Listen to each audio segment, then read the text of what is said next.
The following is a production of KTCA, a Minnesota original.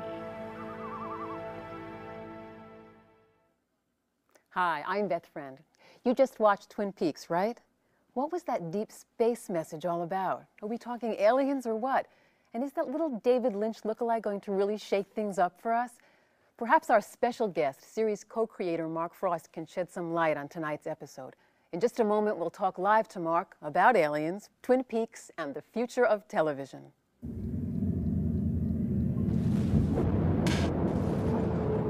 She's filled with features.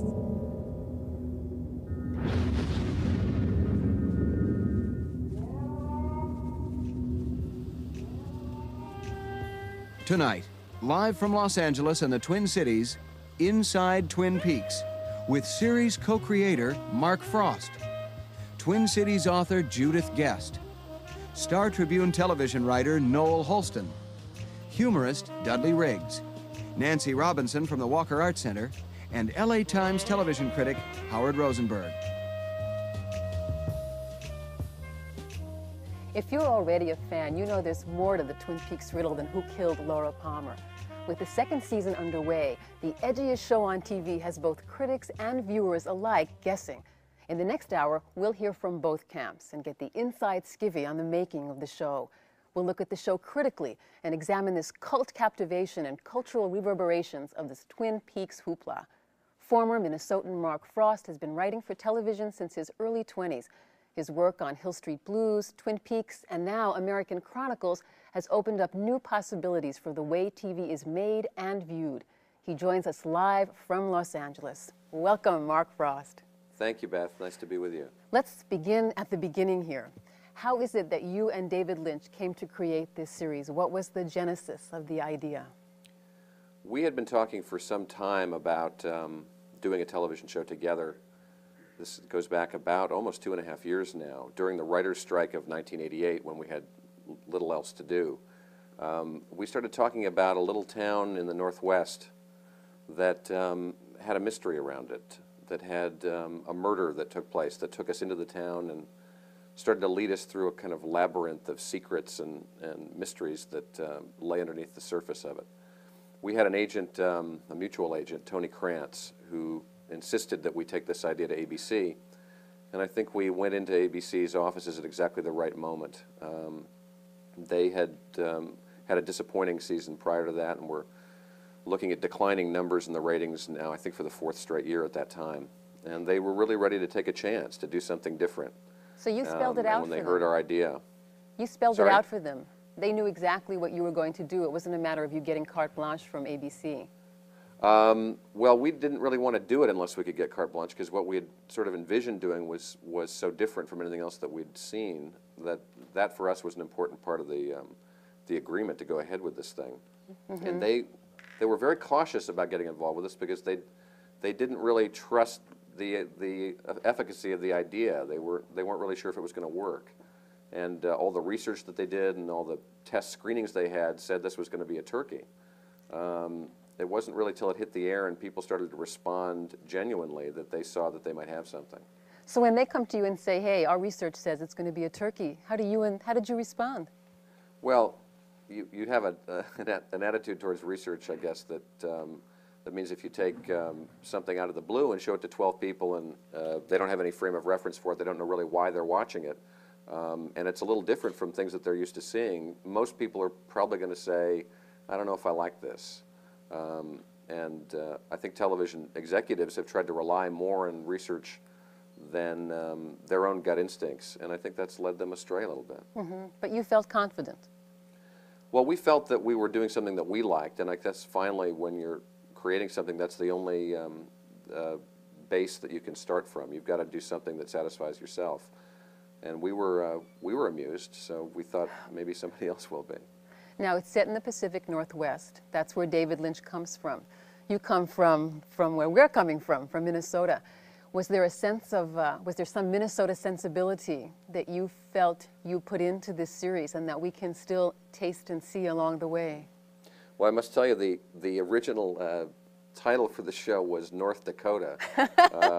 Long before we moved it to the Pacific Northwest, we were playing around with this idea of the plains and a place far away from the world. But what we really lacked was that sense of mystery in the forest and the darkness that moving it a little further west had. I guess I'd spent enough time in the woods, and there are certainly woods in Minnesota aplenty, to have a sense of that myself, and a sense of the kind of mythology of the outdoors and the way that people who live way out there interact with their environment. That to me was a real important part of the show, and I guess that's probably something that I brought from Minnesota. How about the interaction between you and David Lynch? Well, David and I have been buddies for about 4.5 years. We've worked on a bunch of stuff together, and I don't know, upon meeting him, I kind of felt like Huck Finn meeting Tom Sawyer. We sort of looked at each other, and there was like a twinkle in his eye that I kind of recognized, and I thought this might lead to something. We have a great time doing it, and I think that's kind of the key to the success of the show. Many of us have read in magazine articles about your working relationship, and I remember one description more accurately, it stays in my mind, that you're at the keyboard and that he is pacing and your ideas meet on the ceiling. Yeah, that's when we work at my office at home. David gets to stretch out in a nice little comfortable chaise lounge, and I sit there and do all the typing, but he literally can't type his name, so it's a practical arrangement as much as anything else. And it's really where everything sort of starts. What about what happens? What is the synergy really between you in terms of this ceiling meeting? I mean, you come to some idea, you come to some common ground about the place of this series, the nature of this series, but what's really happening in the give and take between the two of you? It's a little like ping pong. I mean, somebody throws out an idea and the other person bats it back at you with some sort of spin on it, or they knock it out of the room if it stinks. And you just kind of hammer things out that way. When we write together, we tend to get everything that we want on the first pass. So every sentence, even stage directions, are very well considered. And we'll usually end up cranking out about 5 to 6 pages a day. That's about our maximum. Ever hit really snag moments where you're each defending a point or a position?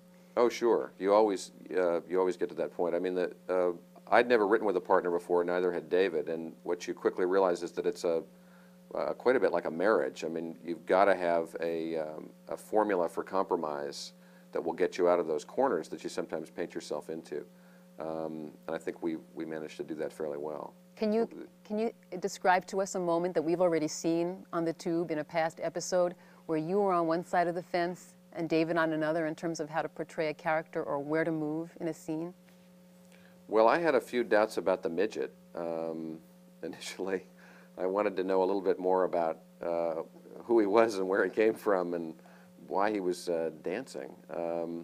But once we kind of reasoned that out together, again, it's like being at the UN. You've got to first decide on the shape of the table, and then you can decide on the particulars. And if all else fails, David will go get a cup of coffee, and I don't keep donuts around the house, but he can always send out for one. What about your other colleagues in this production? I mean, it's well known to us here in Minnesota that you're working with a lot of Minnesotans, a lot of people that you worked with in the past. Let's talk about that for a minute. Sure. Well, I'd like to work with people that I know, and in founding a company, which is what we effectively did when we started the show, I wanted to use people who I could trust, number one, whose talent I respected, and who I know could deliver under pressure. So there were quite a few people that I turned to who I'd worked with before, who I brought on board. Bob Engels is a native of Minnesota who's now my executive story editor, and Richard Hoover is the production designer on the show, who I've known for 20 years. And a number of actors, including, as you know, my father on the show. Right, and Chris Mulkey as well. Chris Mulkey as well, exactly. I've known Chris for 15 years. So. It I think, informs the work with a little bit more texture and common vocabulary. You can get to things quicker and discover things a little faster when you're working with people that you know. Let's switch back from this sort of intimate group of people to everyone receiving this series, the press particularly. Have you consciously, you and David, set out to make a kind of mystique here and keep Twin Peaks at a distance from us, give it a kind of preciousness, so we all sort of give it that second level of listening and that second level of looking?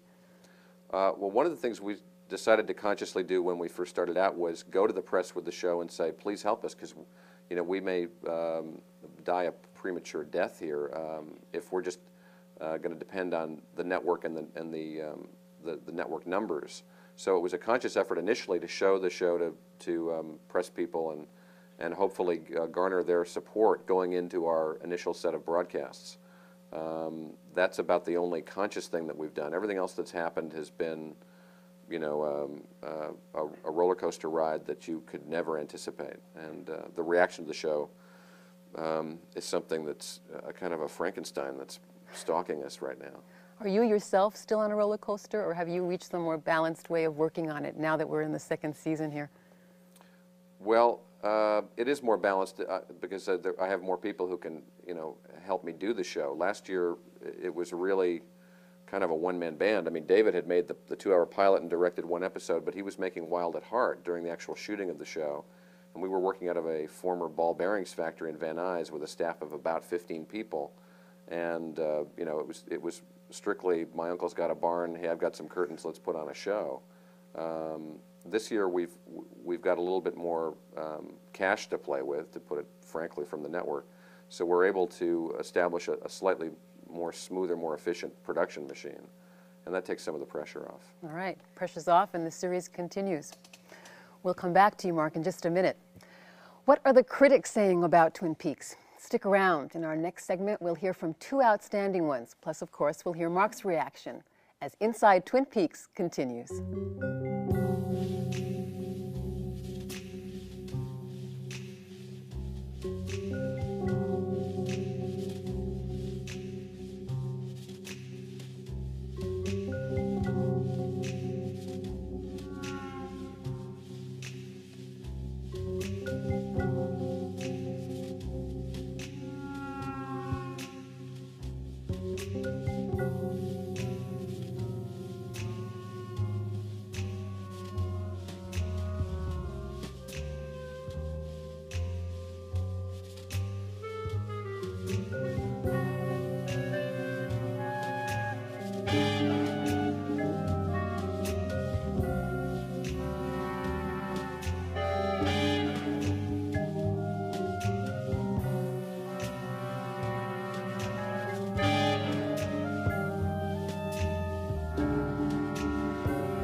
How good a show is Twin Peaks? What does the success of the series hold for the future of television? Is there really room for innovation and risk in the vast wasteland? To help answer these questions, we've asked 2 of the most prolific television writers in this country to sit in on this discussion.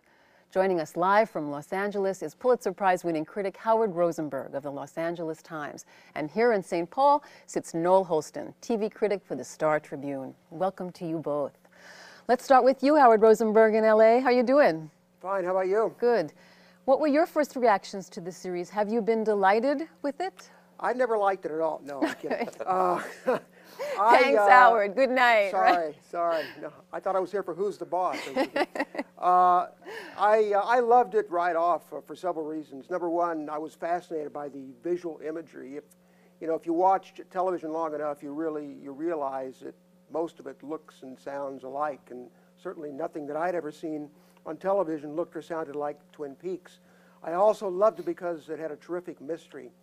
And I also loved it because I didn't understand a lot of what was going on. Most of television is so simplistic that you know immediately what's happening. And this is one of the few series I've seen on television in recent years that people talk about. Earlier this week I was called on the phone by several tape editors in town who had rerun Saturday's episode again and again and again and slowed it down and done a lot of freeze frames to analyze it. and they wanted to show me what they had found. So in the middle of the week, I was down in Hollywood talking to these people about this series. I mean, you know, we're on the brink of war in the Middle East. Our government's in disarray, and here we are talking about television. I thought it was wonderful. Same level of intrigue and curiosity for you, Noel Holston? Initially, only initially though. I've come down from the cloud about it. I liked it for all the reasons Howard mentioned, and I also like little things about it, like the fact that you seem to often like stumble upon characters when they were in unguarded moments. You never see that in series television.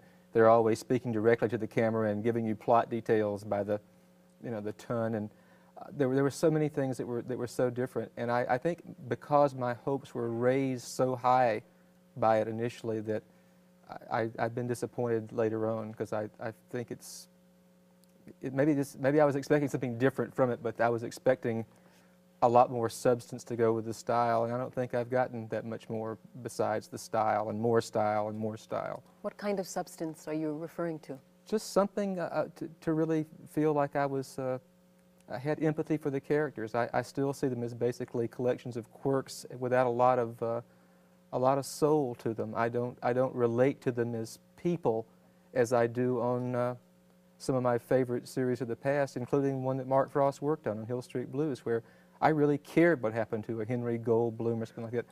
I find these people amusing and kind of, you know, bizarre and fascinating at times, but I don't really worry about them after it's over. And I do that with 30-something and St. Elsewhere and shows like that. Mark Frost, does Noel Holston have the completely wrong idea here? I mean, is his set of expectations all wrong for this series, that you're really out to do something that has no relationship to that kind of naturalism or attempt at realism? Well, I don't think we're trying to make 30-something. Right. I think we're trying to tell a broad, sweeping story during which you see people in a lot of different kinds of situations. We're not doing naturalism per se. I think we're trying to do something a little bit closer to just documenting behavior in a lot of situations. And as you said, those unguarded moments, which are for me one of the real joys of the show, when you can discover things like that. I mean, everybody's entitled to their opinion. We're not setting out to do something that's just style. That's not our intention. Mm-hmm.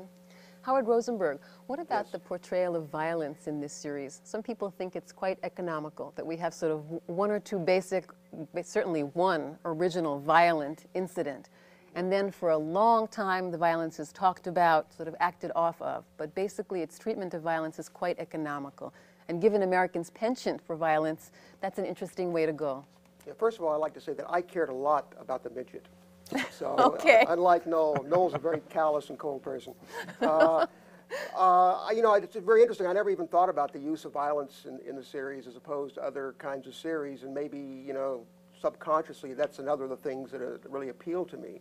That it was different. But again, I think what really appeals to me about the series more than anything was my perception of it as just exquisite absurdity. And I think for that sake alone, to me, it makes it worthwhile.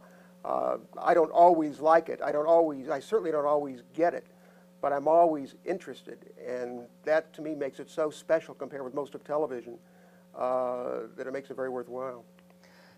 Yeah, it's a funny thing though. Maybe I'm just not enough of a aficionado of absurdity and everything, but some of the things that stand out for me in this series are the fact that there's been more grief in this series than in any television series I've ever seen. We see people die by the thousands every year in series television, and people get up and walk away from them, and the people who kill them walk away.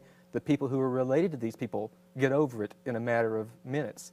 We've seen shows, a number of series this year, in which people talk about their recently deceased loved ones as though it was like something they saw on television.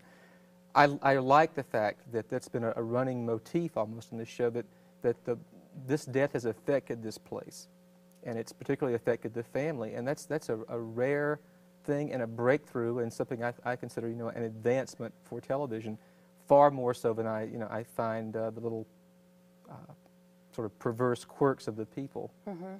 Now, advancement for television is a phrase that's been used a lot in this discussion of Twin Peaks. What do you think, Howard? Is it an advancement? Are we talking about new ground having been broken? No, it's an aberration. I mean, there's no question about it. I mean, this is not a mass audience series to begin with.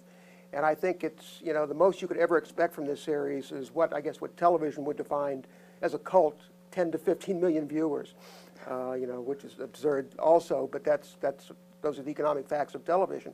I don't think it's ever going to achieve what television would define as a mass audience, and therefore I don't think it's ever going to have any kind of a long-lasting impact on television the same way I think other bolder shows of this season are not going to have a long-lasting impact. I think a lot of times television producers look at boldness and risks as sort of like running a red light. You know, you ran the red light once and you got through it, but my God, you're not going to do that again. Do you think that's true, Mark Frost? Do you think that if the ratings continue at the numbers that they're at now, that ABC won't hang in there for the sake of innovation?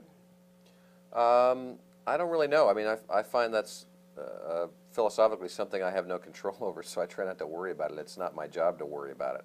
I mean, I think we'll keep doing the show until they tell us we can't do it anymore, and we'll keep doing it the way that we think it should be done. And you know, the audience or the network will tell you when the party's over, and then it's just, you know, time to go on to something else. But can I add one thing? Sure. Yeah, I mean, what's interesting about this series, and probably some other series, especially on ABC like 30-something or China Beach, is that it's not so much the mass numbers that are really, I think, appeal so much to ABC at this point, but the demographics, the quality of the audience, and the people generally who watch this show are the kinds of people that advertisers are really seeking, young people with money to spend. And I think that is one reason that will, at least for the time being, ensure its survival, along with the fact that it's a continuing mystery. And if ABC were to cancel this show before the mystery were solved, and we'll never know when the mystery will be solved, a lot of people would just be furious with the network. Mm-hmm. What does it suggest to you, Noel Holston, and you, Howard Rosenberg, that we are sitting here on public television talking about a venture by a network? Oh, I think that shows come along every so often that really do sort of galvanize opinion and draw a lot of attention. Mary Hartman did it. Even a show as routine as Dallas did it for a while. I think this case is somewhat different, though, because what's different about this one is not just a little bit better writing or anything like it. It's the whole package. It's the fact that this is showing that almost, well, not almost, a movie-like production can be put together on a weekly basis and can be, in fact, better than most of the movies playing in the theaters right now. And it's the whole thing, the use of music and visuals and unusual idiosyncratic dialogue to create a total mood and ambience. We haven't seen that before, and they keep upping the stakes of television. Mm-hmm. Hill Street Blues upped it. This has upped it one more time. Has it upped it, Howard, in terms of visuals and music for you? Certainly both have been talked about as being dramatically better than most TV shows have offered. Yeah, just visual-wise and mood-wise and tone-wise, it's like in a stratosphere of its own. I mean, again, it's totally unlike anything that's been on television. And I think, you know, for that reason, that really alone makes it very striking. And it's not the kind, you know, much of television emulates other television. But this is, I can promise you, this is a show that no one is going to try to copy. That's a prediction I'll make. Safe prediction, right? Right. Mark Frost, let's talk for a minute about the music, which again has been on people's minds and on their lips for a long time now. Angelo Badalamenti's music is very hypnotic, very seductive, takes you right in and holds you, even if there are moments in the plot or in the visuals where you're suddenly getting lost or thinking you're getting restless. Tell us about how that came to be and discussions about the use of this music. Well,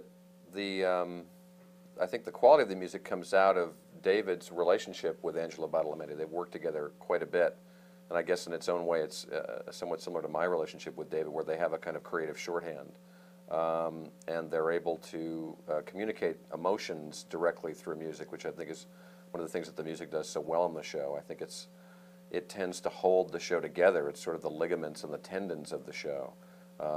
You'll see scenes in a rough cut that have huge gaps in them, or the emotional connections are missing, and when we lay in or pour on that music, I think more appropriate use of that verb, they very often just completely come to life. And we have a huge library of cuts that Angelo has done for us, and he's adding more all the time. So I think it's a very important part of the texture of the show. Let's talk about plot development here as the second show of the second season. Let me switch back to the critics here for a minute. Howard Rosenberg and Noel Holston, how were you struck by the sudden interest in alien life that was seemed to be suggested by tonight's episode? Suddenly we have messages from outer space. We have, you know, we've had violence, we've had everything under the sun except for this, and now we've got this. Yeah, Spacemen. Well, I usually have no trouble, you know, talking or writing about something I've never seen, but maybe I ought to make out this time. Integrity intervenes. I'm probably the only person on this panel who hasn't seen tonight's episode because it hasn't yet aired in Los Angeles. okay, Noel Holston. So you take it on. I'm stunned by almost nothing besides Audrey Horne's dexterity on the show.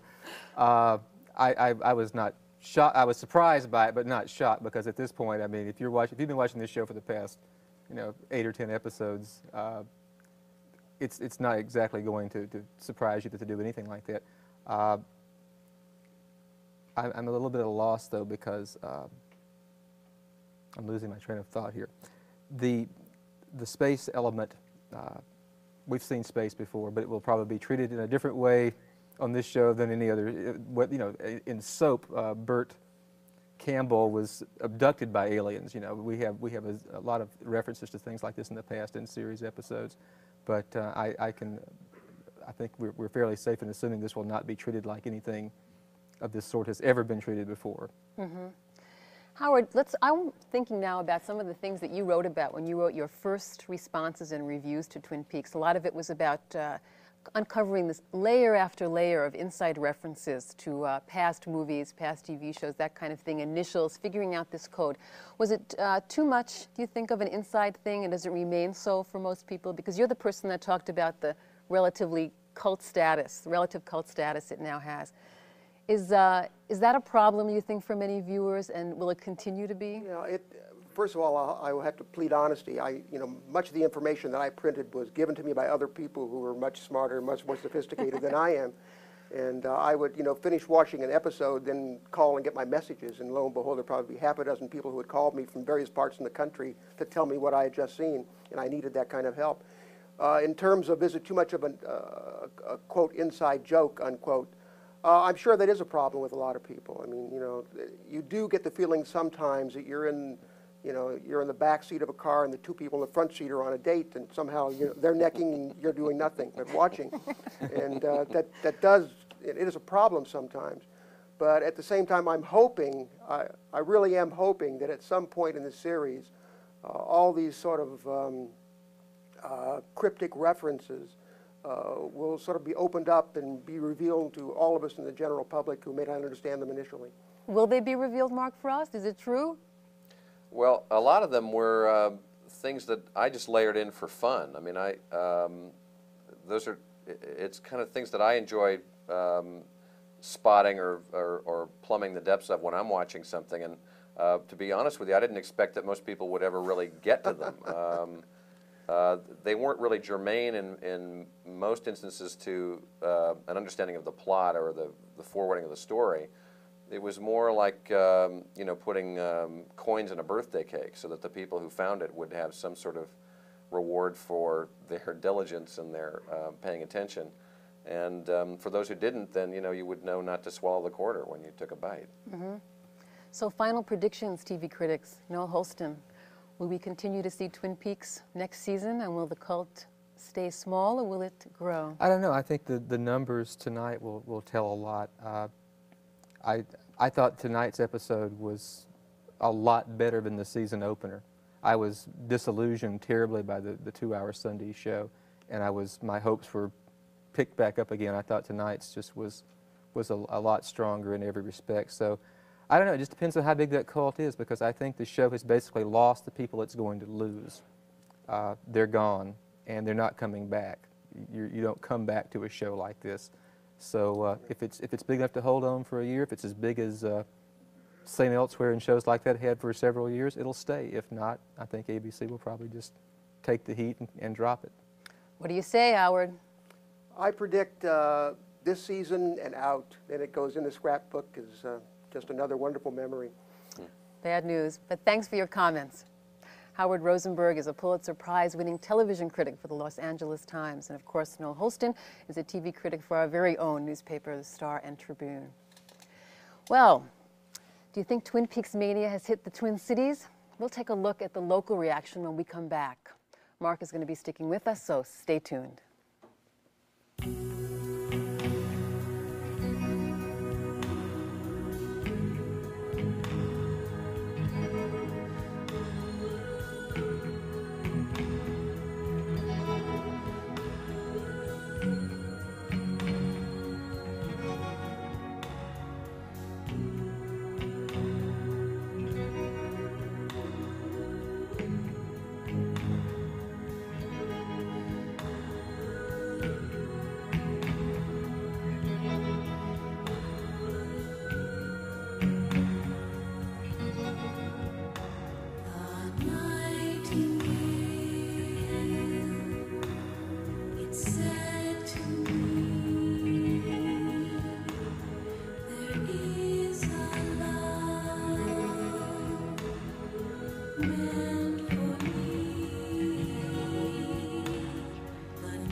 Basically what it was a convention buster right from the start. Television comes in with a set of expectations, and if it's most things that you're used to watching, you know that they won't break those conventions, those expectations. And Twin Peaks, right from the start, said, we don't care what you usually see on television. That's the whole reason that we're doing this, is to turn television upside down and try things that you would never expect. You have to remind yourself that you're along for the ride on this. The process is as much fun as the solution. And I've said often that Twin Peaks is very tough on the literal-minded. You just have to have fun with it and forget really who killed Laura Palmer. That isn't the point. The point is the outrageousness of what's going on in between. In a few minutes, we'll continue our discussion with Mark and the rest of our guests. Last week's Season 2 premiere episode had local fans buzzing. For some viewers, this show goes beyond mere entertainment. In the following tape segment, we'll meet some local Twin Peaks freaks. Well, my assignment was to find out how deep and wide the Twin Peaks mania is in the Twin Cities.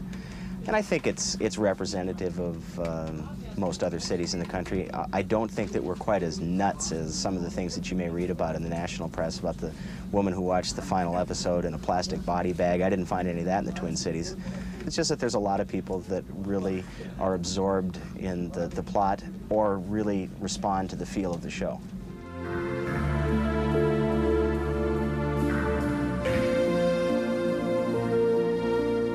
It seems to be a kind of a literate group of people that like the show, and in almost every case, the people I talk to who are Twin Peaks fanatics say, I never watch television. Maybe something on Channel 2. But otherwise, commercial television I'm not the least bit interested in, but I like David Lynch, so I thought I'd watch this, and I loved it, and now I'm a freak. That's right. Ben, it's Chair. We got an operation. Show me why. What's the appeal of Twin Peaks for you? The soundtrack. The soundtrack is hypnotic. It pulls you in. The direction is brilliant. The characters are interesting. They're realistic. At least at the beginning of the series, they seem realistic in a way that I had never seen characters like that on television before. I don't have a TV, so this is the only show I watch. There are so many people told me it feels like a movie. I mean, I watch a little bit of TV and it all looks so canned and so sterile, but this has got atmosphere and music and just a feel to it that seems like something that you would see at a theater.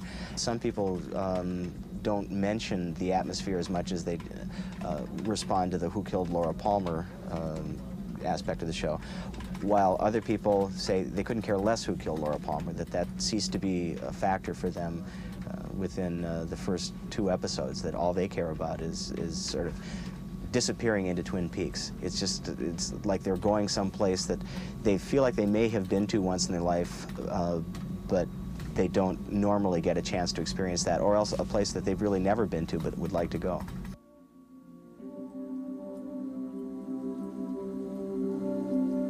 I remember after the first time I saw the opening, I kept picturing that scene where they're sharpening the blades, and I couldn't remember what it was from, but it kept going over and over in my head. Timya works at Channel 2, and she's probably one of the most dedicated Twin Peaks fans that I came across. She told me that she's taken 12 pages of notes on the show, that she has basically broken down each episode frame by frame, slow motion, fast forward, any way that she thinks that she's going to pick up a little extra out of the show. And that's one of the remarkable things about Twin Peaks, I think, is that it rewards that kind of scrutiny. You want to know more about the characters that are in the show, you know. You want to know what's going on between Hank and Josie, and how did that start, and you want to know things about how did Donna's mother get in a wheelchair, and, you know, how did Nadine get that eye patch, you know? There's all sorts of little things about the show, the people you like, and it's not just Laura. And, I mean, the town, it's the kind of place that you'd like to visit, maybe. If you took an episode of, well, even LA Law, for instance, I mean, something where the appeal is pretty much on the surface, you're not going to get any more out of it if you slow it down and look at it frame by frame, and there aren't layers to it. Whereas, apparently with Twin Peaks, if you're that dedicated to the show, you can just delve into it and pull up endless little tidbits of trivia, layers of meaning, false clues, red herrings, and it's apparently endless. I guess because I enjoyed Blue Velvet, I tuned into the first, and it just sucked you in right away, mainly because of the quirky dialogue. You know, very rarely, even in this day and time when the networks, after a certain time of night, can say, let's say the word bastard, very seldom do you ever see a character in The Cosby Show or even on Roseanne say to one, Harry, I'm sorry, I've just got to urinate. You got to love that kind of dialogue. That comes right from, you know, our own lives. 3:25:35 before 4. When we come back, Tim, Michael, and Brian, as well as Scott on line 1, someone filling line 2 even as we speak at 646-TALK. Still pretty much the opening moments of our Twin Peaks full premiere version of VRB PM on the talk station, KSTP. Okay, what's your name? Minnesota, Alan? The calls that we get pretty much reflect the fact that this is a cliquish kind of deal, a Rocky Horror Picture Show for adults. It's escapist, and yet it's quality. It's quality escapism, as only David Lynch can do it. What I couldn't figure out last night, though, is what happened to Donna. Who? Huh? Donna has really changed, hasn't she? Yeah, I mean... Aren't you amazed that James there in the privacy of his jail cell didn't ask her, what's happened to you, dear, since the last episode last season? Yeah, we get into specifics now and then about characters. Oh, wasn't that weird what Leland did last night and stuff? But mainly it's something to sit in front of and feel young during and put on your Space Captain helmet and watch Space Captain, you know? But mainly it's, hey, club members, we have a meeting today. Give us a call. I just thank Almighty Jehovah God that this only takes an hour or two a week. Because if it were an hour per night, I'd be there. And there's 5 hours of the week shot to hell. A plastic body bag, 12 pages of notes, frame-by-frame analysis. Is this a television show or some sort of electronic cult here? It's a little spooky the way the show holds some people in its thrall. Here to help us investigate this phenomena of Twin Peaks are Twin Cities novelist and screenwriter Judith Guest, theater producer Dudley Riggs, and film and television scholar Nancy Robinson from the Walker Arts Center. Welcome to you all. Dudley, let's start with you. Since it's a cult, since a whole slew of people have at least seen a few episodes, if they're not watching loyally now, do we now have a culturally recognizable Twin Peaks style, and is it imitatable in your shows and your cabaret? Oh, well, obviously we've already satirized it, of course, and but you know, there are some books that are written for the good reader, and I think this is a television program that is produced for the good viewer. And I think we have a quality, very high quality program here, and as a result, I think it's attracting a high quality audience. And I disagree with something that said earlier. I believe that people will come back to it because they are fascinated by it, and because they can see the quality on the screen. I mean, there's some realism in this that is quite marvelous. And it turns out that I was trying to find a single line out of Twin Peaks that I could imagine not happening in real life. And it sometimes happens just the way it's being presented. So, and I'm a big fan of the show. I think that it's obvious to me that the show is being made for good reasons, not for ratings reasons, and I think it's going to go on, and I will continue to watch it. Mm-hmm. Judith Guest. Forever. Forever, right? Judith Guest, I'm a fan. You are, you literary person, you are a fan. Oh, and yes. What grabs you? Yeah. You know, I'm not sure what grabs me. I know what I like, and I know what I don't like. And it's the first show in 20 years that I would wake up on Thursday morning and go, is it Thursday? It's Thursday, all right. Or if I had a meeting that I was supposed to go to, I would say, oh, gee, you know, this other meeting has come up and I can't make it. And I've never done that before. I haven't. Probably longer than 20 years. Well, have you stopped to analyze what it is that's drawing you in? I mean, you're a person that's written screenplays, you write novels. I think that I love the writing.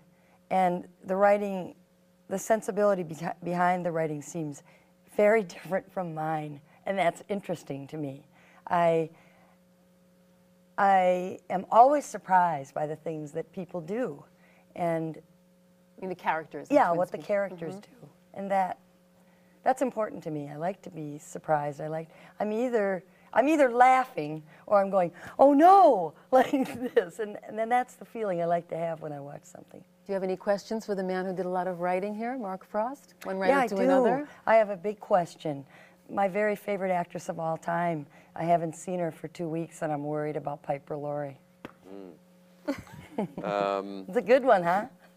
Piper will be back. Oh, happy days! Happy days. There's a mystery surrounding Catherine at the moment That's, that I can't obviously go into. I very much appreciate you telling me that. Thank you.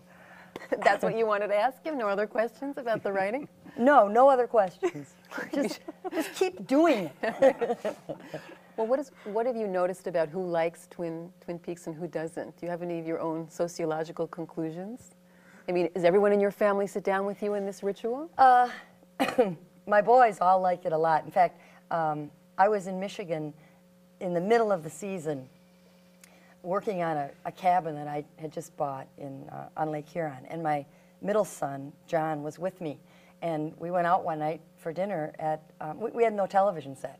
So that was the big thing that was upsetting both of us, that we had no television set. How are we going to watch this on Thursday night?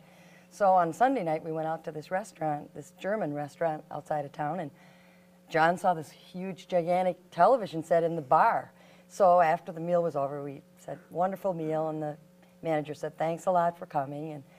And John said, we have this television show we like to watch on Thursday nights. And the woman said, well, Thursday night, if there's not a Pistons game, you guys come on over, we'll let you watch it. So John and I went over, there was no one in the bar, we had a drink, we watched our favorite television show, and it was bliss. It was great, yeah, it was.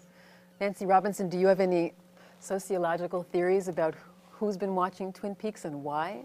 Well, the demographics are pretty interesting in terms of the breakdown both of gender and age. The idea that young men are watching, and also women in their 30s to 40s are watching. And for me, I would say that that's a group that, the young men are a group that certainly Hollywood has tried to attract to the screen in the last several years with slasher movies, and they apparently, thankfully, have had it up to here. So they're looking for a movie experience, but they don't want to go find it in the theaters. They can't find it in the theaters now. Whereas the women, the older women, have grown up with the films, have taken films probably a lot more seriously in their youth, and were completely aghast with the slasher films. And they're also looking for a movie experience. Twin Peaks does it for both. Mm-hmm. What about the way that you think about Twin Peaks in terms of relating it to other visual mediums in the past, to past television, say? Well, I think Twin Peaks is a kind of a combination, Peyton Place, All My Children, and maybe a little bit of I Love Lucy and Looney Tunes thrown in. not in that there's a fast pace within a slow medium. I tend to think of Twin Peaks as being a kind of deep television. People talk about it trance-like, and it is that way. It's almost like being in a submersion tank. You go there, you visit, you stay, and you watch, and hopefully you learn something that'll help you for next episode, but there are no guarantees.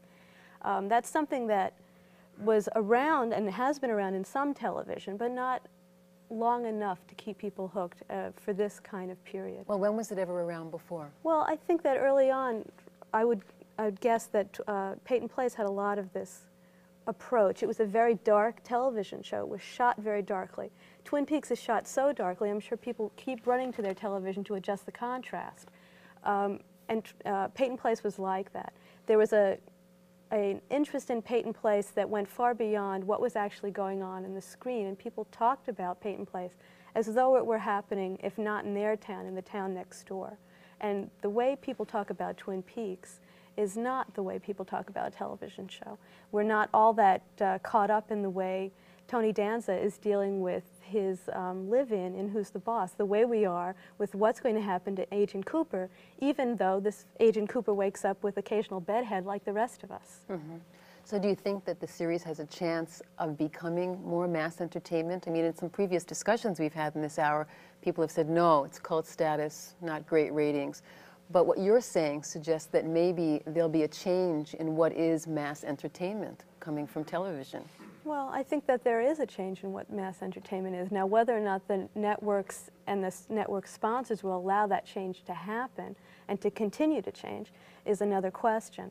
But I think that Twin Peaks has already had an influence. Certainly last season, for those of you who watched another kind of cult status show that was, is missing this season, Wise Guy.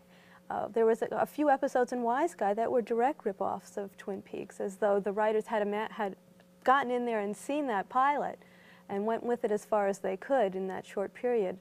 And I think we'll see more of that. Mm-hmm.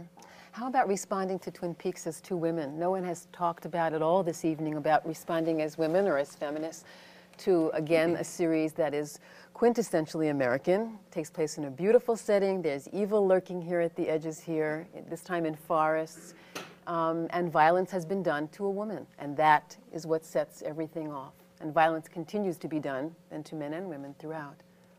Yeah, I know that. And I'm usually not very interested in violence. I don't like to see violent movies. And then every once in a while I think about why I'm not worried that I'm enjoying this and that this violence has been done. And I'm not totally comfortable with that. And there have been some scenes that have really bothered me, too. At the end of not this episode, the episode before that, that seemed the most graphic picture of her death, and it did make me pull back. But in the main, I think I make a decision whether I'm going to trust the sensibility of the writer that I'm going with. I do the same thing in a movie, and in the main, I trust him. I think he has. All the writers that are working on the show seem to have a sensibility about a knowledge of. They've all eaten from the tree of the knowledge of good and evil, and that attitude that they seem to portray is very different from my attitude. I think my attitude in my life and in my writing is, yes, I know there's evil in the world. I don't want to think about it. I don't want to write about it. I don't want to see it. And I think how I feel directly influences that. I think somehow I must feel that when there is evil, it negates all the good. So I think one of the things that attracts me about this kind of writing in this show is that they show evil and they show good. And they seem to be saying, these two things exist in tandem, and one doesn't cancel out the other. And I think that's one of the things I like about it. Nancy, how about you in response to the question of the portrayal of women? Well, I think that violence does happen proportionately more to women than to men. The difference in Twin Peaks, in the town of Twin Peaks, is that the town takes notice when it happens, unlike many other cities around the country. The entire town is obsessed with what happened to Laura Palmer, and by trying to find out what happened to Laura Palmer, basically is trying to find out what happens to their society as well, how this violence interacts. Whereas the women, another point would be that the women and men on Twin Peaks are equally divided, I think, among the powerful and the powerless. It's not gender specific who the dupes are in this show. It's all over the map. Mm-hmm. We're talking about, and we've mentioned this before, about really good character construction here, and that these are characters that are really fleshed out in a very interesting way. Yeah, interesting to me. Yeah. Mm-hmm. I think that's and good relationships, I think, is what I'm getting at. That there's something that's grabbing everybody about family, the relationships of parents to children, girlfriend to boyfriend, that kind of thing here. Mm-hmm. That we have to credit you guys for that, Mark Frost. What are your thoughts on that? Do you see that? I mean, even you looking at the series as it's developing, has that been a strength for you all along and something important to you, this family relationships and how they're portrayed? Yeah, very important. And also just to refer to your point a moment ago, that the presence of good and evil in people's lives, it's my experience in my life that very few people are all of one thing. Right. Most people are not unalloyed by the basest instincts and the highest sorts of purposes. And the good guys and bad guys, I find in real life, are much harder to distinguish than they are in the movies or on television. So it's been one of our dedicated purposes to try to show these people in their entirety, to show their weakness and their vanity and their foolish pride, in addition to their more ennobling instincts, and hope that shows you a fuller picture of a person. Mm-hmm. Mm-hmm. How do you feel about hearing all this analysis? I mean, obviously you agreed to come on television and talk with us about this, but is it purely pleasurable? Is it somehow provocative in giving you ideas, or just sort of bizarre? Well, it's fascinating for me to hear people talk about the show, because I get up in the morning and I drive to work, and I work for 14 or 15 hours, and I drive home, and I'm not privy to the water cooler discussions or the things that people talk about in the show. I'll sometimes read about it in newspapers or magazines, but and I guess on purpose I've kept myself fairly insulated from the kind of cultural phenomenon that has surrounded the show, just because I don't want that to seep into the work in any counterproductive way. So I'm delighted to hear people talk about it. It is quite enlightening for me. Well, let's try to bring our discussion to some kind of conclusion, in the sense of decide what it is we have here. I've heard all kinds of descriptions, some tonight and some in the past, describing the show. You made references to Peyton Place. Some people have called this, Dallas with brains. Some people, a friend of mine characterized it as Joseph Campbell meets Blue Velvet. So let's talk about it in a broad sort of American cultural vocabulary. What is it that we have here? Dudley, you want to take a stab at that? We have a yuppie Sherlock Holmes. We have crickets that make loud enough noise so you can hear it over the waterfall. But this yuppie Sherlock Holmes is our hero following the quest, following his clues. He's a very attractive hero. And most of the, my speculation is still the same. Any line taken from Twin Peaks could probably be found in some similar situation in real life. I mean, people do say silly, bizarre things in real life. And when the woman says, "I can't hear you because you've got a thing in your mouth," I think that could happen. And I think the show will gain audience. I hate to have everybody hanging crepe on the idea that the show will not develop a large enough audience. I think people will hear about the quality of it and will come back to it. One last point that I want to hear your reactions to that I was thinking of, which is that here we have, in a sense, a certain extension of Garrison Keillor. We have this it's Pacific Northwest iconography, but it's somewhat the same. And one person even described Twin Peaks as what you'd get if you drained Lake Wobegon. We're at the bottom of Lake Wobegon here. Do you see a connection here, and in a continuation of an American fascination with small towns and what happens in them? I see more than anything else. For me, a comparison in literature would be Hardy, and I love Hardy. And I like to pick up a Hardy novel and read 50 pages, and you're still on the same fen, in the same section of the road, with the same thoughts, with the same person. And I mean, I have heard people say, well, it moves kind of slowly for me. It doesn't move slowly for me at all. I mean, the slower, the better. That's the way I like it. And for you, Nancy Robinson? Well, it doesn't move slowly for me either. I'm always amazed that it's an hour show. I keep thinking it's a half-hour show because it's so compressed. But as far as the demographics and as far as what we're looking at, it seems to me that at least the talk a few months ago was that people were leaving our cities in droves and trying to look for the solace and wonderful nature of small towns. Although that's been proven otherwise with new studies recently, certainly we want to know about small towns because I don't think any of us can actually believe that those towns exist, although we want them to exist very desperately. I'm very happy to go to Twin Peaks, much happier to go there than I am to go to a lot of places that network television takes me. And I watch a lot of television. But there's something about Twin Peaks that keeps me coming back. So I am not upset about the audience and whether the audience rises or falls. As far as I'm concerned, ABC's got something that gives them a little bit of a boost over their previous reputation as the Jugs Network, and I'm happy to see them going in this direction, and I hope that they keep Twin Peaks as their flagship. I feel I've done my time watching a lot of their bad sitcoms, and they owe me this one. All right. They owe us. Mark Frost, did you hear that? Keep on. They owe us. Well, we'll do our level best. Okay. Thanks very much for joining us today. Thanks. Twin Peaks co-creator Mark Frost from Los Angeles, Dudley Riggs, theatrical producer, Judith Guest, screenwriter and novelist, and Nancy Robinson, assistant curator for film and video at the Walker Art Center. That's it. We've run out of time on Inside Twin Peaks.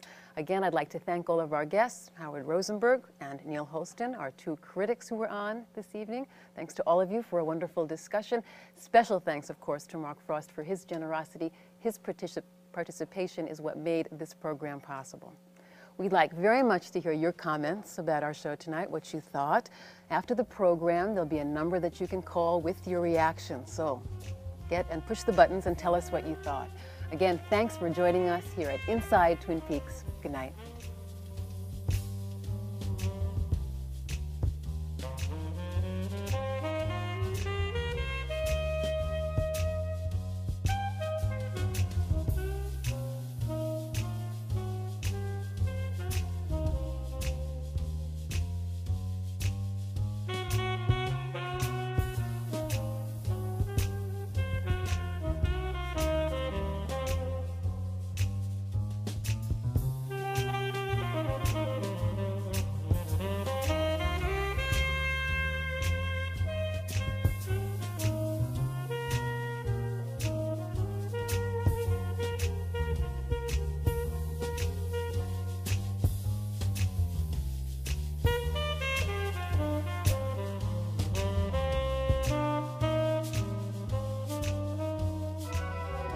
This program was produced by KTCA, a Minnesota original.